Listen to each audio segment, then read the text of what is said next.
Now let's talk about mana bands. It's a very easy way to keep track of how you can cast spells and when you can cast spells for the spellcasters. Ronan here is a barbarian that doesn't have any magic, so he doesn't have any mana bands on. I'm, let's say, a arcane mage, all right, and I would have to visibly show my mana bands. This is, if I'm walking down the trail, I'd have to have these visible, just like he has to have his armor visible. So that way, if you're engaging me, you can tell I have enough mana on here that I'm probably gonna have a few spells up my sleeve. So those are some of the things you want to watch out for. Don't hide mana bands. And a lot of folks will make the mana bands longer so that they can put it on and around stuff. They'll put it on carabiners or some other means of, so they can switch it. Like if Ronan had actual magic, he would actually have to put them on. He could probably place them right on his tacet here. That's what I do with our tenon.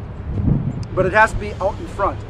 When I would cast something, if I would cast an arcane spell or do shield, when he hits me with the arcane shield ability, after the fight, I have to go ahead and tuck this mana band or take it off.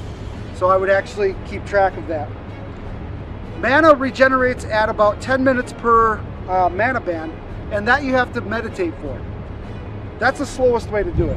That is the That's the longest way. Longest way to do it, which usually isn't too bad, because usually if you're hot or you're out of breath, or it gives you time to also physically regenerate, which is a good safety thing that we do. But if you're really in the fight and you really want to keep going, there's ways to add mana. You have your enchanting ways to add mana. Not necessarily add, but replace. Replenish, right. You have potions. You have the cook can do some meals. They can have mana rations. So I mean, there's a lot of ways to regain your mana. And those are controlled primarily by the colony. If the colony is if you're in a campaign or you're in a game and the colony says, well, this is going to be a place that doesn't have a lot of elemental magic, your mana, your casters could be starved for using spells. And that's how the colony would control mana, or magic I should say.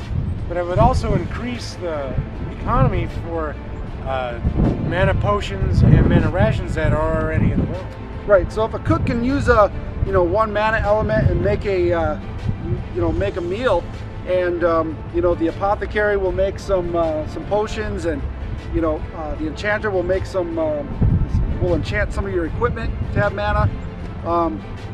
That really pushes the professions. It really pushes the economy. And even though he's not a spellcaster, he could basically open up a shop and just get tons of XP and coin because he's making these items and he's selling these items. So we'll get into that when we talk more about professions. Right. But it is still controlled.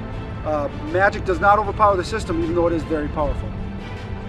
Anything else we want to say on magic? We'll go into the specific examples. Each of the spells will have their own specific little video to show how we would recommend role-playing it or give you a starting point. Many of the unique spells. Right. That's mana. All right.